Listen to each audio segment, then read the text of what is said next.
अभी इस समय समर स्कूल लेसन 7 है, जो इसके बारे में हम लोग ध्यान करेंगे।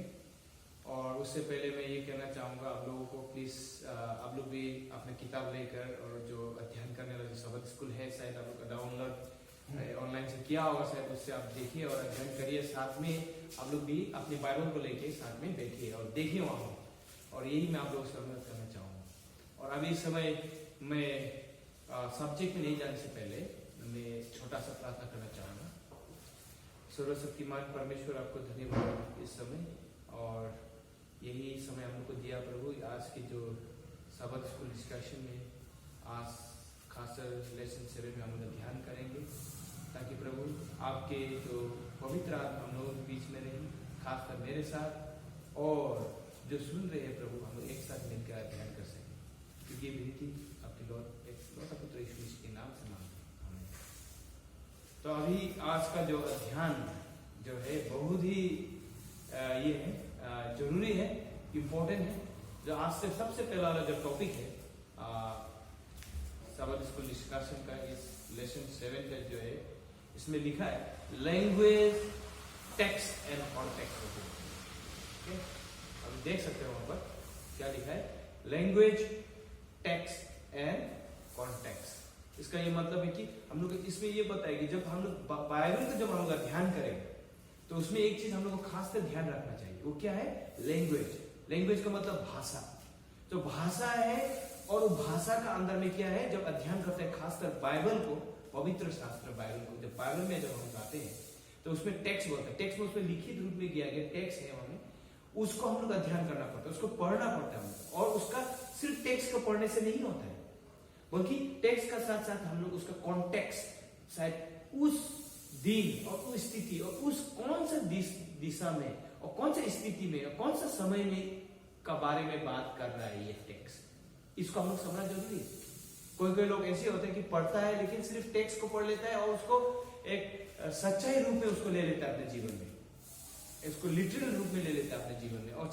और जो उसमें टेक्स्ट में लिखा है, कभी कभी ऐसे होता है कि हम दूसरा टेक्स्ट को रिफर नहीं करता है, हम वही टेक्स्ट में आधार रहता है और उसी में ही निर्भर रहता है, और उसी को हम लोग सच यही है बोलते हम उसको ठान लेते हैं। ऐसे नहीं होता है, क्योंकि बाइबल को जब हम लोग अध्ययन करते हैं उसको आगे पीछे देखना पड़ता है, उसका कहने का मतलब क्या है, क्या है, और उसमें क्या लिखा है, उसका कौन सी स्थिति में लिखा है, और उस समय कौन सा समय था, और उस समय में उसका क्या और किसके साथ में वो जुड़ा हुआ था, और कौन सा भाषा उन्होंने इस्तेमाल किया, और कौन सा स्थिति में उन्होंने बात किया, उस वातावरण और उस समय के बाद उस समय की स्थिति को हमको जानना जरूरी, उसको बोलता है कॉन्टेक्स्ट। तो आज हम लोग जो ये सबक स्कूल लेसन 7 का जो मेन टॉपिक है वही है लैंग्वेज, भाषा, टेक्स्ट और कॉन्टेक्स्ट। इसका हमको जानना बहुत जरूरी है जब भी हम लोग बाइबल का जब अध्ययन करते हैं। ओके, चलो आज हम लोग जाते हैं इस भाषा, टेक्स्ट और कॉन्टेक्स्ट के बारे में हम लोग अध्ययन करते हैं। ओके, तो इसमें लिखा है, हम इसमें जब देखता है खासकर देखिए, इसमें एक से 7 तरीका से लिखा है, या में हम लोग जो पढ़ने से हम लोग मालूम होता है कि रिवलेशन चैप्टर 11 में पढ़ने से मालूम होता है, इसके पढ़ने से इसमें 7 तरीके से लिखा है। God permitted His word to be persecuted for some time in the past. However, in the end time, our time, God has permitted the Bible to be read by 95% of the earth population. देखिए, हम इस समय ये साफ जाहिर होता है कि परमेश्वर ने ऐसे एक समय, क्योंकि बाइबल जो है वो सिर्फ पवित्र शास्त्र ही नहीं, बल्कि ये क्या है, एक इतिहास, एक किताब भी है, ऐतिहासिक किताब भी है, और पवित्र शास्त्र तो है ही, और इसको इंस्पायर्ड किया है, और परमेश्वर ने इसको अपने जो चुने हुए लोगों को और लोगों के जरिए लिखा, लेखक के जरिए से, और आज हम लोग एक साथ में बाइबल, इसको हमें याद रखना चाहिए। और उसी रीति से, और ये बाइबल शुरू से लेकर अंतिम तक नाना प्रकार और बहुत सी भाषा और स्थिति रूप में इसको लिखा है। तो इसमें हम देख सकते हैं, इसमें लिखा है God has permitted the Bible to be read by 95% of the earth population. यहाँ में 95% पॉपुलेशन में बताया गया है कि प्रतिशत, उसमें क्या बताया, उसमें पढ़ा जाए, उसको पढ़ा जाए, उसको समझा जाए, और उसको समझाना चाहिए। क्यों, कैसे? क्योंकि हम जब बाइबल को पढ़ता है तो 95% से हम उसको पढ़ता है, और उसको समझने की कोशिश करता है। इसके बाद में क्या होता है, उसको हम लोग दूसरा को समझाते हैं। वचन, चलिए हम लोग अभी जाते हैं यहाँ पर। Bible society have been essential for the translation and distribution of the scripture. हम लोग जब इस बाइबल पवित्र शास्त्र को पढ़ने से इसको नाना भाषाओं में, विभिन्न भाषाओं में इसको ट्रांसलेशन किया गया है। और इसी रीति से हम लोग देखने से, शुरुआत से देखने से, इसमें 5 इसमें 7 पॉइंट्स है। इसमें जो बताया गया है उसका हमें याद रखना चाहिए। उसमें 5 पॉइंट्स है, उसको किस रीति से इसको किया गया है, किस रीति से समझाया गया है, किस रीति से इसे सिखाया गया है, उसको हमको जानना पड़ेगा। चलो हम लोग इस 5 पॉइंट्स, 5 जो पॉइंट्स यहाँ पर बताया है, चलो हम उसको 5 पॉइंट को देखते हैं। यहाँ पर नंबर 1 पॉइंट यहाँ में क्या बता रहा है, लैंग्वेज मतलब भाषा। क्योंकि भाषा अलग अलग भाषा में परमेश्वर ने इस्तेमाल किया, अलग अलग स्थिति में, अलग अलग वातावरण में, अलग अलग पीरियड में बोल के बताया, और उसके बारे में हम ध्यान करें। और दूसरा वर्ड्स, वचन किस रीति से हम लोग वचन को हम विश्वास करते हैं, वचन का मतलब क्या है, और वचन किस में आधार है, किस पर निर्भर है, इसको हम लोग जानना जरूरी। ये दूसरा वाला हो गया। और तीसरा वाला क्या है यहाँ पर, रिपीटेशन, फिर से दोहराना, एक ही चीज को फिर से 2-3 बार दोहराना, उसको क्या बोलता है, रिपीटेशन बोलता है। अच्छा, ये रिपीटेशन का मतलब क्या है, ये रिपीटेशन किस रीति से हम लोग को सिखाना है, और ये रिपीटेशन जो है किस रीति से हम लोग को समझाने के लिए कोशिश कर रहा है, उसको भी हम लोग को जानना जरूरी है। किस रीति से हम लोग समझना चाहिए इसको, उसका बारे में हम लोग अध्ययन करेंगे। और चौथा वाला यहाँ में क्या लिखा है, कॉन्टेक्स्ट का मतलब स्थिति, अलग से स्थिति, अलग से समय, उस समय में किस रीति से उन्होंने परमेश्वर का वचन को अध्ययन किया, उस समय में कौन सा आदमी लोग था, और कौन सा जात के लोग था, और किस रीति के लोग वहां रहता था, और किस रीति के लोग रहता था, और क्या करता था उस समय में, उसको भी हम लोग को जानना जरूरी है। उसको बोलता है कॉन्टेक्स्ट, स्थिति। अभी दूसरा 5वां पॉइंट यहाँ बोल रहे हैं, ऑथरशिप, लेखक का मतलब क्या है, और लेखक इस पवित्र शास्त्र को जब लिखा, किस रीति से लिखा, कैसे लिखा, और कहां लिखा, इसको हम लोग अध्ययन करेंगे। ये 5 जो पॉइंट्स है यहाँ में बताया। चलो हम लोग इसका विस्तार से अभी हम इसका अध्ययन करेंगे एक एक करके। तो यहाँ पर क्या लिखा है, अभी हम जाते हैं भाषा, लैंग्वेज के मतलब यहाँ में हम जब पढ़ते हैं तो यहाँ में क्या लिखा है, चलो हम तब पढ़ते हैं। एक्ट चैप्टर 26 वर्स 14 यहाँ में क्या लिखा है, And when we all had fallen to the ground, I heard a voice speaking to me and saying in the Hebrew language, देखिए इसमें यह में लिखा है क्या, Hebrew language, Saul, why are you persecuting me? यहाँ यह बताया। ये तो कहानी आप लोग अच्छा से जानता है। जब पॉल जब लाइसेंस, जब उन्होंने अपनी अथॉरिटी से वो लाइसेंस लेके, परमिशन लेके, वो क्या कि परमेश्वर को मानने लो, परमेश्वर की उसकी मार्ग में चलने लो, ईश्वर के लोगों को सताने के लिए, उसको जाके परसिक्यूट करने के लिए, सताने के लिए उन्होंने अनुमति लेके यरूशलेम से लेके वो दमास्कस में गया था, है कि नहीं। रास्ता में जाते हुए क्या हुआ, उसको हम लोग कहानी जानता है पॉल के बारे में। आधा रास्ता में उन्होंने उसमें उन्होंने यीशु क्रिस्त को देखा, एनकाउंटर हुआ उससे, और उसमें क्या हुआ उसका अच्छी तरह से आप जानते हैं, उसका कहानी को आप शायद आप लोग पढ़ा होगा। तो ये इसमें क्या बोल रहा है, सोल यीशु क्रिस्त ने पॉल को कहा, उससे पहले पॉल का नाम पहले सोल था। तो यहाँ पे क्या हुआ, सोल व्हाई आर यू परसिक्यूटिंग मी। यहाँ पे यीशु क्रिस्त बोल रहा है क्या, तुम हमको कष्ट पीड़ा क्यों उठा रहे हैं, हमको क्यों सता रहे हो, बताया। यीशु क्रिस्त ने पूछा होगा किसको, सोल को, सोल बोलो पॉल को पूछा, क्या बोला, तुम मुझे क्यों सता रहा है। It is hard for you to kick against the God. यानी एक चीज है, देखिए हमें पढ़ना चाहिए हमें, क्योंकि इसमें ऐसी चीज है कि मतलब देखिए परमेश्वर का कार्य करने लो, परमेश्वर की स्थिति में चलने लो, परमेश्वर के आज्ञाकारी लो, परमेश्वर को मानने लो, उसके रास्ते में जाने लो। क्या उसको मानने वाला जो लोग उनको सताता है, उसका कष्ट पीड़ा उठाता है, उसको मारता है, पीटता है, उसको परसिक्यूट करता है, तो क्या होता है, उसका मतलब हम लोग का परमेश्वर को परसिक्यूट करना बराबर है। इसका मतलब परमेश्वर का दास का सताना मतलब ईश्वर का सताना, परमेश्वर का दास को मार देना मतलब ईश्वर को मारना बराबर है। क्योंकि वो लोग परमेश्वर ईश्वर के लोग जो है तो रिप्रेजेंट हो रहे हैं ना परमेश्वर की तरफ से, वो काम कर रहे हैं। इसीलिए यहाँ में क्या बोला है कि हमें यीशु कृष्ण में क्यों मुझे तुम सता रहे हो। इसका मतलब उसका शिष्य लोग को, उनको आज्ञाकारी मानने लोग, उसका आज्ञा मानने लोग, उनका शिष्य लोग को परसिक्यूट किया था, है कि नहीं। उसको बोल रहा है तुम परसिक्यूशन, उनको परसिक्यूशन करना नहीं, उसको मारना नहीं, हमको मारना बराबर। वही कॉन्टेक्स्ट में बोल रहे हैं, एक चैप्टर 26:40 में लिखा है। और यहाँ में हमें पढ़ता है, यहाँ में सवाल है, सवाल यहाँ में क्या होता है, why did God want the Bible to be written. परमेश्वर क्यों चाहता है कि ये पवित्र शास्त्र जो लिखित रूप में इसको लिखना चाहिए, परमेश्वर क्यों चाहता है।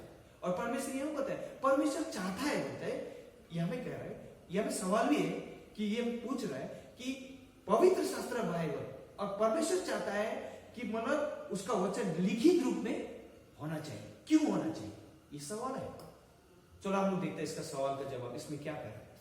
इसका सबसे पहला वाला जवाब ये है, to testify of his work through history. क्योंकि परमेश्वर चाहता है, इसीलिए चाहता है क्योंकि ऐतिहासिक रूप से ही उसका गवाही दे, ऐतिहासिक रूप से उस ऐतिहासिक रूप से लोगों को गवाही दे, वो चाहता है। ओके, वो number 1। Number 2, to make the salvation plan now, ताकि ये उद्धार का योजना जो है वो लोगों पर पहुंचे, और लोगों को पर पहुंचे और लोग जाने, ये बहुत जरूरी है, यही एक रीजन है। और तीसरा क्या, to teach us how to act with justice, और न्याय को किस रीति से उसको चलाना है और समझाना है। जस्टिस का मतलब न्याय। और क्योंकि पवित्र शास्त्र को जब हम अध्ययन करते हैं तो हम लोग न्याय को जानते हैं, क्योंकि परमेश्वर का सिखाया हुआ वचन है, उसमें वो सिखाता है, उसका हम जानता है। इसके बारे में भाषा उनमें आता है। अभी हम लोग मालूम हो गया, 7 तरीका हो गया। जो 3 है, क्यों कि ऐतिहासिक रूप से उसको गवाही देना और उद्धार की योजना को दूसरों को जाने समझे, और न्याय को दूसरा को सिखाए, क्योंकि बहुत से लोग हैं जो न्याय नहीं जानता है और वो न्याय पवित्र शास्त्र ही सिखाते हैं, उसी कारण से बोलते बताया।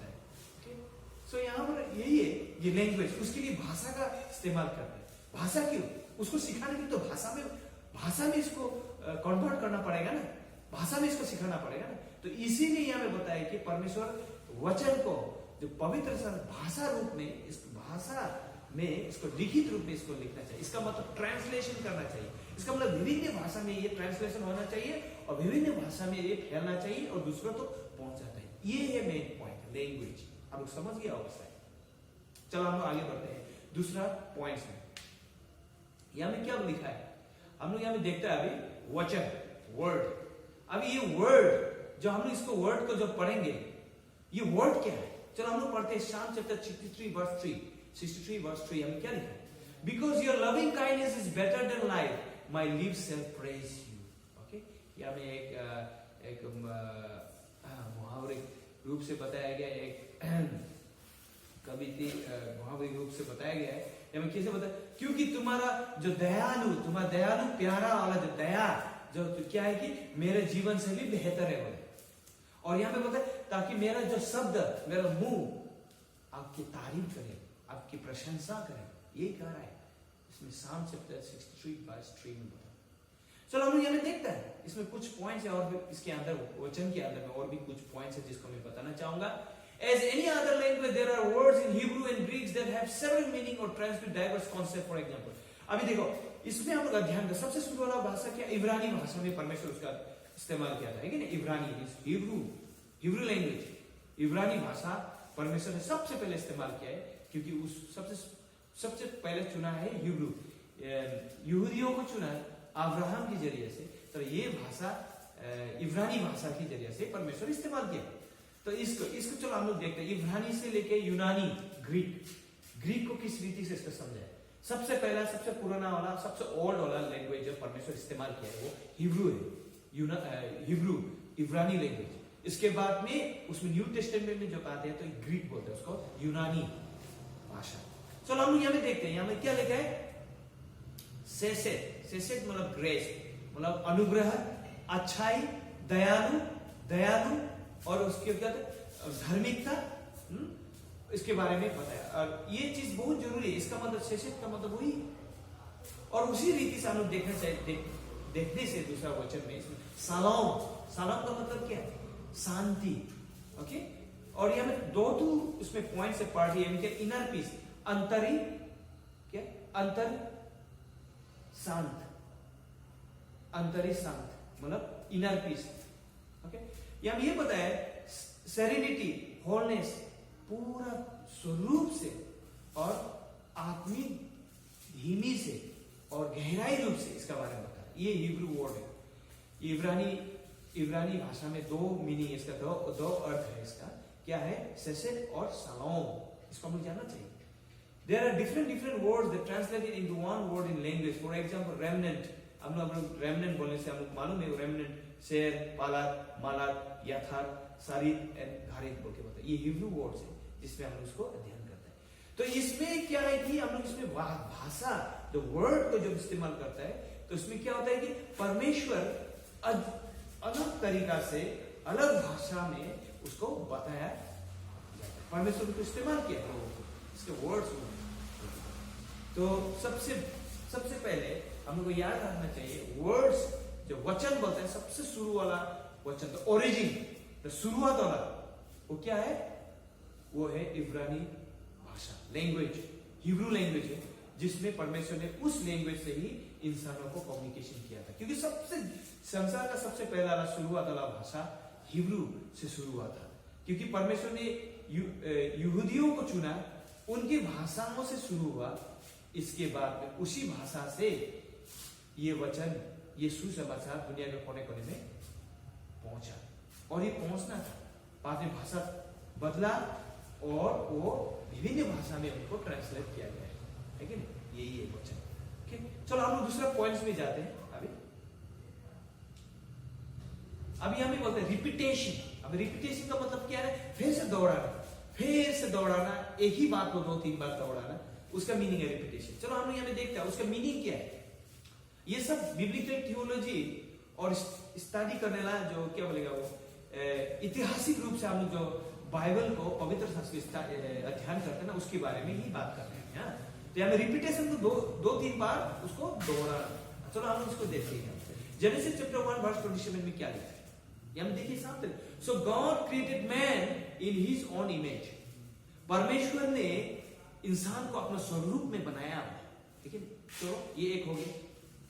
फिर उसका दूसरा कंटिन्यू वाला जो प्रेसेस उसका हम देखते हैं। क्या लिखा है? क्या लिखा है यहाँ पर? In the image of God he created him. देखिए एक ही वर्ड को फिर से रिपीट किया है कि नहीं? अच्छा, सवाल ये है यहाँ पर, क्यों परमेश्वर ने क्यों इंसान की भाषा को इस्तेमाल करते हुए ये प्रेस को क्यों दोबारा क्यों रिपीटेशन किया? सवाल ये है कि नहीं? क्यों इसको रिपीट किया दोबारा? सोचने के बाद है। लेकिन यह नहीं क्या? So God created man in his own image, इतना बोलने से खत्म हो जाना था, है कि नहीं? लेकिन परमेश्वर ने इसमें जब ट्रांसलेशन हुआ ये जो भाषा में, तो ये रिपीटेशन किसे आ गया? यहां लिखा है so God created man in his own image, इतना बोलने से खत्म हो जाता है, राइट? लेकिन यहां पर ये भी बताया in the image of God he created him. परमेश्वर का स्वरूप में ही उनको बनाया गया है, यह इसे बताया गया। Male and female he created them. बोला यहां फिर से बताया, एक पुरुष और स्त्री दोनों को सृष्टि किया है, उसका बनाया गया है, यहां में बताया। चलो हम यहां देखते हैं ये रिपीटेशन, इसको बोलते हैं रिपीटेशन स्टडी। ओके, बाइबल में ऐसी ऐसी चीजें अध्ययन जब हम लोग करेंगे, कोई ऐसे वर्सेस टेक्स्ट लोग हैं जिसमें एक ही वचन को 2 बार उसको दोहराता है, रिपीटेशन करते हैं, एम्फेसाइज करते हैं। ओके, उसी को रिपीटेशन बोलते हैं। और हम लोग यहां में देखते हैं जो the Bible authors use other ways to emphasize idea. One of those was repeated words like created or holy when authors wanted to highlight the characteristics of God. यहाँ ये भी पता है कि परमेश्वर अपना चरित्र को दिखाने के लिए वो 2-3 बार 4 बार उसको रिपीटेट करता है, उसको दोहराता है, ताकि उससे हम लोग परमेश्वर का चरित्र, उनका दया, उसका चरित्र और उसका स्वभाव को हम लोग जान सकें। ओके, ये चीज हम लोग याद रखना चाहिए। ओके, सो इसका मतलब रिपीटेशन है। ओके, अभी हम लोग आगे बढ़ता है कॉन्टेक्स्ट, जो पॉइंट से हमें बता रहे हैं कॉन्टेक्स्ट। ये कॉन्टेक्स्ट का मतलब स्थिति, समय, एक ड्यूरेशन, एक समय है, उस समय में, उस पीरियड में, पीरियड है, उस समय था, उस समय में काम हुआ, उस समय में किस तरीके के लोग रहते थे और किस किस्म के काम करते थे और कैसे रहते थे वो लोग, वो सब के बारे में बोलते हैं, उसको बोलते हैं कॉन्टेक्स्ट बोलते हैं। चलो हम लोग पढ़ते हैं यहाँ में जेनेसिस चैप्टर 5 वर्स 2 में क्या लिखा है। प्लीज आप लोगों के पास बाइबल है तो प्लीज खोलिए पढ़ना और पढ़िए।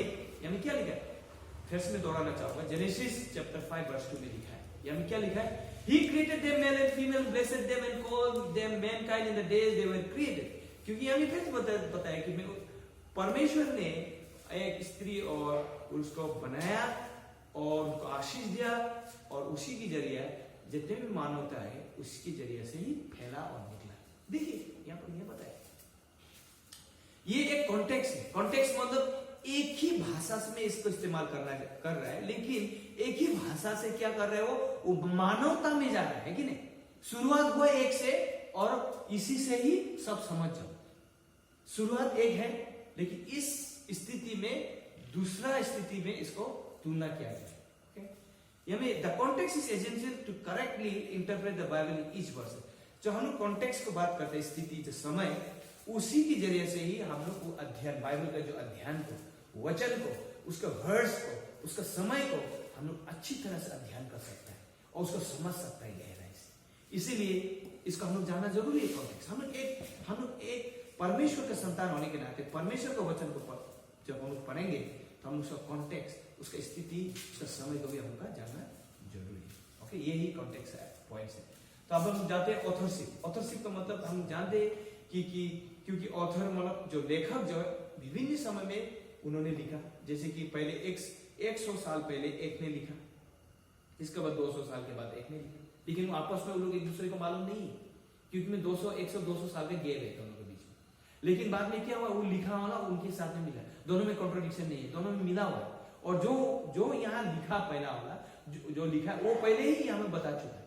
तो उन लोगों के बीच में 2-3-4 साल, 50 साल, 100 साल, 200 साल, 400 साल के बीच में गैप है, लेकिन दोनों में मिला हुआ है और एक पन्ना हुआ है, कि उसी से साफ जाहिर होता है कि परमेश्वर का पवित्र आत्मा एक है। और वही पवित्र आत्मा उस जितनी भी प्रोफेट, नबी और लेखक है उसको इंस्पायर्ड किया है और उनको दिमाग दिया और उसी के जरिए से उन्होंने लिखा। उसे साफ जाए, क्योंकि जेनेसिस से लेकर रिवलेशन तक परमेश्वर का एक ही पवित्र आत्मा ने अगुवाई किया है। इसीलिए हम लोग पवित्र शास्त्र बाइबल को हम लोग मानते हैं, क्योंकि इसलिए परमेश्वर का दिया वाला इंस्पायर्ड वर्ड है। हिब्रू चैप्टर 12 वर्स 4, इसका हम लोग पढ़ने से, चैप्टर 4 वर्स, इसको पढ़ने से हम लोग क्या उसमें क्या लिखा, परमेश्वर की ओर से 2 धारी तलवार है, किसी रीति से भी काटेगा, आगे देगा। इसको पहले भी हम बता चुके हैं, तो यहां भी बताते हैं। अभी हम लोग पढ़ते हैं यहां पर कि अंतिम कंक्लूजन में मैं बताना चाहूंगा, इसमें ग्रेट कंट्रोवर्सी इसमें लिखा है, पेज 6 में लिखा है। क्या लिखा है इसमें? Written in different ages by men who differ widely in the rank, occupation, and in the mental and spiritual environment, the books of the Bible present a wide contrast in the style as well as the diversity in the nature of the subject, unfold a different form of expression employed by different writers. Often the same truth is more strikingly presented by one than by another.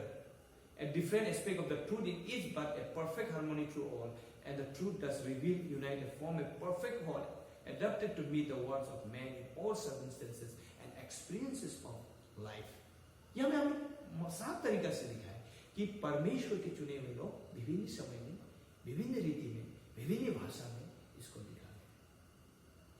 और आज का सबद school nation बहुत ही महत्वपूर्ण है, क्योंकि इसको जानना जरूरी है हम लोग, और इसी रीति से हम लोग फिर से अध्ययन करेंगे।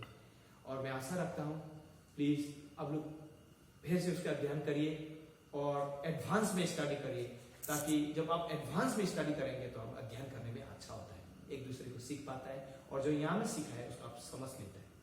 तो मैं आप लोगों से विदा करना चाहूँगा फिर से, और इस रीति से हम लोग एक दूसरे को फिर से मिलेंगे नेक्स्ट बार, फिर से इसी समय में और इस चैनल में।